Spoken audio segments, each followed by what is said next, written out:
White Sox hosting the Marlins, and the White Sox are minus 130 on the money line. The Marlins are plus 110, over under 8 runs. Marlins getting a run and a half on the run line are minus 180, meaning if you bet them that way and they win this game outright, you win. They lose by 1, you win. And the White Sox laying a run and a half on the run line are plus 150, meaning if you bet them that way, they have to win by 2. The line has come down a little bit. Seems like people are betting the Marlins in this particular game.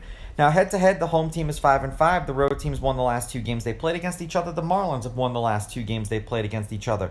The White Sox are 6-4 against the Marlins in their last 10 meetings. The favorite is 6-4 in their last 10 meetings on the money line.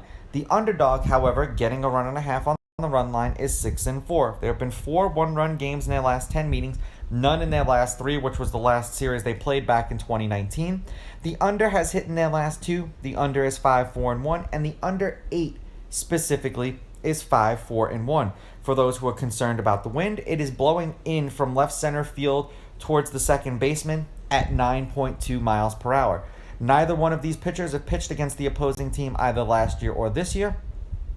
The Marlins are 3-2 as a team with Perez on the mound. They've won his last 2 starts. He's averaging 4 2/3 innings pitched and 4.8 strikeouts per game in those games. The White Sox are 4-6 in Cease's last 10 starts.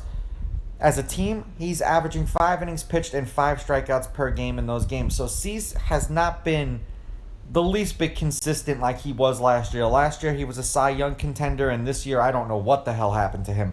Now, in their last handful of games against each other, it was a 3-game set in Chicago. It was in 2019. The White Sox won the first game 9-1. The Marlins won the next 2 games 5-1 and 2-0.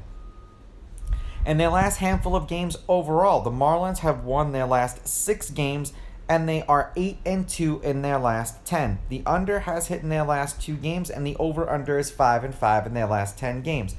12 runs, 15 runs, 7 runs, and 7 runs. 7 runs and a win, 9 runs and a win, and then back-to-back games where they scored 6 runs and beat the Royals.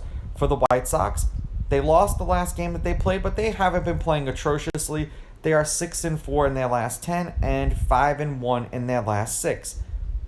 8 runs, 5 runs, 11 runs, and 3 runs. 6 runs and a win, 3 runs and a win, 6 runs and a win, shutout and a loss. And the over-under is also 5-5 in their last 10 games. Cease has not been consistent, and that's why I'm kind of on the fence about this one. Last year, he was a slam dunk to me. This year, not so much. So I'm going to go with the Marlins in this one. I'm going to take the Marlins with the money line. I'm going to take the Marlins laying the runs, and I'm going to go under in this game. These are just my picks. If you disagree, please go with your gut, and please bet responsibly.